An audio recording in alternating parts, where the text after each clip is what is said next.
Good afternoon, ladies and gentlemen. It's my pleasure to have been invited again. Last year, when I was here for the first time, my topic was telling you about Himss Analytics Europe and about the then just freshly developed EMR adoption model for Europe. And my focus today will be with a year's difference, where we have collected data from about 300 hospitals across Europe on their level of EMR adoption. My key focus today will be on what are the key challenges that all these hospitals face? Where are they, most of them, failing? Where is the average European hospital? And as a little recap to last year, I want to start with a short introduction to the EMR adoption model, then continue with the key challenges, which we identified to be implementing clinical decision support functionalities and medication safety, closed-loop medication administration. And then I want to conclude with a few words about our initiative in Norway, our collaboration with Healthworld. So let's first of all start with the European EMR adoption model and with the rationale behind the model.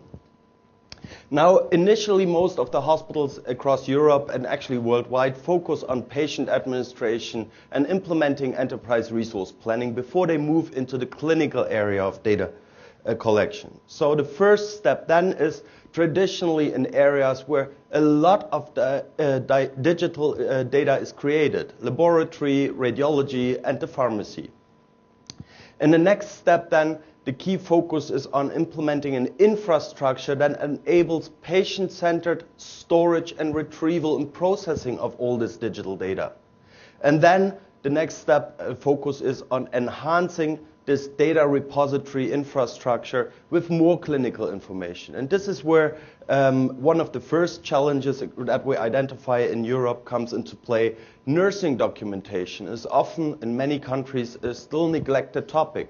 And one very important aspect of nursing documentation is documenting in an electronic format medication administration, because that is very important in avoiding medication and adverse drug events or medication errors.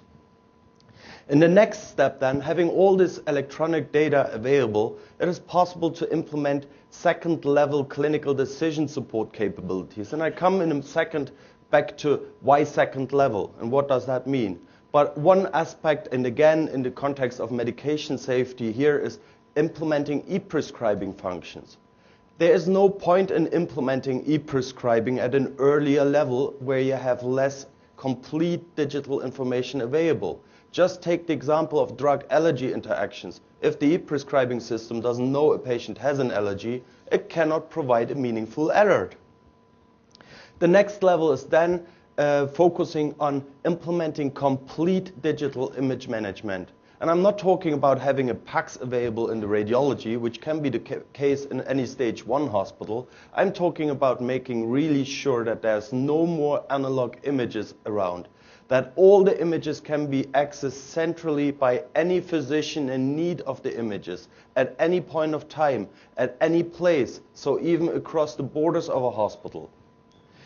And up to stage 5, I would say it's about putting money on the table and putting IT into place. It's about implementing infrastructure in a consecutive logical order, which is to some extent variable, but to another extent follows this logic order that I tried to describe.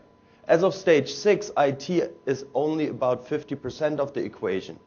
As of stage 6, it's about ensuring that all this infrastructure is actually working together and is worked with. So 50%, in my experience from having done about 20 stage 6 validations so far, 50% is about change management, about implementing processes, about getting user buy-in.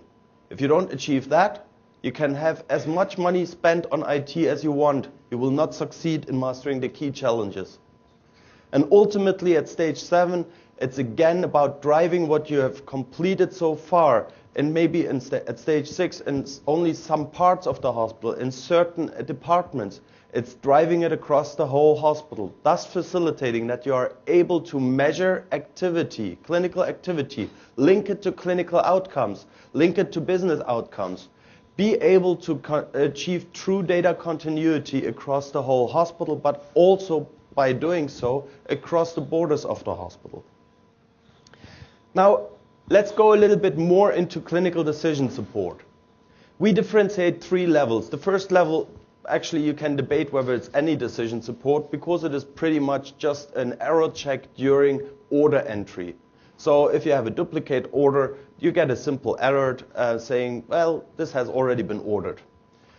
The system requirements are pretty low. User requirements are also neglectable. I spoke about second level decision support earlier on in the context of e-prescribing. So here we have computerized physician order entry based on based on a rules engine that fires during order entry based on clinical information that is available. So typical example here would be e-prescribing systems providing drug-drug interactions, drug allergy interactions, dose and range checks. There can also be clinical protocols embedded that have been developed by the hospital themselves or have been purchased. And so the user buy-in is extremely important because what you want to avoid is alert fatigue. Many of you might have heard about this study about CPOE implementation or about studies or cases about CPOE implementation where ultimately the system wasn't used because the users were overwhelmed by the amount of wrong alerts. So again, it comes back, if you implement too soon and without sufficient user buy-in, will not work. And last not least, the highest level is embedding rules engine driven clinical pathways. So the key requirement to achieve that is that you have structured data available because it needs to be computer readable, physician documentation in a structured format, medical devices creating discrete data elements, scoring mechanisms, scaling systems, anything that creates a unique discrete data that can trigger a rules engine and can actually drive the right decision support. It's not about automating clinical decisions. I very often hear, yes, we have some sort of pathway, but it's only giving suggestions. It's not actually doing things automatically. I think that would be the wrong way. It is about providing support to a physician. It's not about replacing his knowledge and his capacity. And that's why, because you have this perception of many physicians that this is taking away from their professional responsibility. It is absolutely imperative that in order to achieve this pathway clinical decision support, it's imperative to have the user buy-in. So the key element here is really achieving and involving the users. And a way can be, and I've found several examples across Europe already, where you have multidisciplinary teams inside the hospital contributing to the development of the pathway. Now the second area that most hospitals fail in Europe still is proving that they have closed the loop in medication administration. Right from the start, where you have e-prescribing system implemented that provides clinical decision support during the order entry. Now, there are differences across Europe. It can be that the e-prescribing system links to a pharmacy information system, so the pharmacy processes the order, but in several countries, and especially in the Nordics, Sweden and Denmark, there is often no hospital-based pharmacy. So the key there is that the nurses prepare the order. What is imperative here to the process of closing the loop is a second line validation by a second physician after a physician and not some clinical assistant has entered the order and interacted with the decision support. There are different ways of ensuring that dispensing is on the spot and make sure that the right medication is dispensed for the correct patient. You can implement automated dispensing machines, but we do not have that as a requirement in Europe. It is one way of ensuring that, or of making the process of dispensing better. And one example that I would like to mention here is the first stage 7 hospital in Europe, University Hospital Hamburg-Eppendorf, who have implemented a Baxter-based solution for their closed-loop medication administration. However, I've also found other examples where there was no pharmacy, or at least where the pharmacy was not dispensing the unit doses per patient, but where this was handled by the wards. And again, we have examples where there are automated dispensing machines, Pyxis systems, other Grifols systems used at the ward level, just to make sure that only authorized second-line validated orders can be dispensed. A key step, and one of the areas where most errors occur, is administration and administration documentation. What we want to see is that the administration of a medication is documented at the point of care, where in the US, the requirement for a stage 5 or stage 6 hospital is to have barcoding in place. So scanning the patient, scanning the nurse, scanning the medication, making sure there's a green light, and it's documented in the EMAR that the right patient received the right medication at the right time, at the right route, and the right dose. Barcoding is imperative. We don't find there is much implementation of barcoding in Europe. If we find it more or less for critical medications, cytostatics, chemotherapy, blood products, some sort of intravenous preparations. However, we were looking in the last year for alternative processes that are acceptable to achieve more or less the same impact. And we found such processes, several case studies. So one way of accomplishing more or less the same is at least having the electronic medication administration record available at the bedside.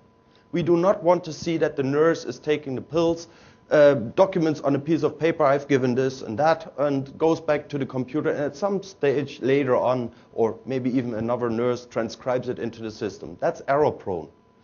What we want to see is that this happens at the bedside. What is the point of doing so? Well, the point of doing so is that, first of all, you've got real-time documentation. You can interact until the second where you actually give the medication to the patient with the system. You can see last-second changes that may have been entered by the physician, by the prescribing physician, or by a pharmacist. And you make sure that all this information is available immediately for the next round of interaction during the next e-prescription. What is all this about? Now, when we're talking about closed-loop medication administration, it's pretty obvious. It's about reducing the error rate of medication errors and adverse drug events. There are various studies, and especially Bates in the 90s, mid-90s, late 90s, until the early 2000s has been very active in the US in measuring the incidence rate of adverse drug events and medical errors, as well as where they happen. Now, incidence rates vary quite dramatically between the different areas, clinical areas in the hospital, and it can be as low as 1.5% and as high as 90%. The key message is errors do occur, even in an environment, and I have one university hospital in Germany where basically when they did a pilot on measuring error rates, where the clinical staff said, doesn't happen here. Well, even they had 4.5% of error rates in an intensive care unit. This can be potentially fatal. Now, where do these errors occur? Again, Bates has done many studies. The figures vary slightly, but the key message is half of the errors occur at prescribing level and the majority of the remainder during administration. That's why our emphasis in the EMR adoption model on electronic medication administration record and on e-prescribing. Now, I've promised to bring some case studies from the US on medical errors and on the impact and return on investment. And since I didn't have any time to learn them off by heart, I'm going to consult some of my papers here. First of all, I would like to draw your attention to a report that some of you might know, To Err is Human, Building a Safer Health System by the Institute of Medicine, published in 1999. And the results are pretty impressive. If you take even the lower figures they came up with, medical errors are the 8th leading cause of death in the US. There are about 7,000 people per year that die from medication errors. And I've compared with the limited resources in Europe, the rates are not that much different. They have been confirmed by people I spoke to. So I think the course of implementing the closed-loop medication and decision support should be clear. Now, what's the payoff? What's the return on investment? And I've got one study, a cross-section of 41 urban hospitals in Texas, where there was an average saving across all patients for a number of heart diseases, myocardial infarct, congestive heart failure, coronary artery bypass grafting, and pneumonia, where the average saving per patient across all patients was in the range of $538 per patient. Where the higher technology scores were generally associated with decreased adjusted odds ratios for fatal hospitalizations, where for nearly all clinical conditions, higher scores on automated test results, order entry, and decision support were overwhelmingly associated with lower hospital costs. I've got another study from the use of physician order sets incorporating evidence-based guidelines on case, cost, and outcomes at Adventist Health System for pneumonia patients, with a 47% decrease in mortality rates, 19% lower average length of stay, 20% lower cost per patient. Another example where a comparison of medication administration error rates with and without EMR at Partners Healthcare was performed, there were significant reductions in potential adverse drug events associated with wrong medication errors and administration documentation errors. Wrong medication errors were reduced by 57.4%, wrong dose errors by 41.9%, and administration documentation errors by 80.3%. I think such figures, and this is only a small selection of case studies that Himss has investigated in the US, I think these figures should make a financial course for implementing the decision support and medication safety. Now, I would like to conclude with a short recap of our collaboration in Norway. I would like to point out that we have a collaboration agreement with Helse Ost on evaluating all hospitals in the Helse Ost region on the EMR adoption model and assisting Helse Ost with information derived from this evaluation in the further strategic planning. Now, the results are not publicly available yet. Still, I would like to use some very, very preliminary findings to highlight where we see the key gaps at the moment. I find it quite interesting and surprising even that even a stage 1 requirement is missing in quite a substantial number of Norwegian hospitals. But where we see a clear increase in number of missing systems. If you think that we have completed data collection on 11 hospitals and about half of them are missing electronic medication administration record, CPOE, e-prescribing, and even over half clinical decision support or workflow management systems. I think there is still a way to go for Norwegian hospitals, and I would like to conclude with stating that Himss is out there to support these initiatives. So I would like to encourage you to assist us in the work your strategic health authorities are doing. I think it's a great opportunity for Norway, in contrast to, for example, Germany, where we lack such a strategic focus and such enormous important strategic support. So please support us, support your strategic health authorities in assisting them to come up with the right strategic decisions. Last not least, my contact information can be found in the PowerPoint presentation, which will be made available. And short advertising in our own interest. You can learn more about return on investment, about case studies for stage 6 hospitals, about how to implement decision support and mastering the key challenges at Himss events. The next one is next week. It's maybe a bit short notice, but the next one is in Copenhagen. So very close for you. Hope to see all of you there, and thank you very much.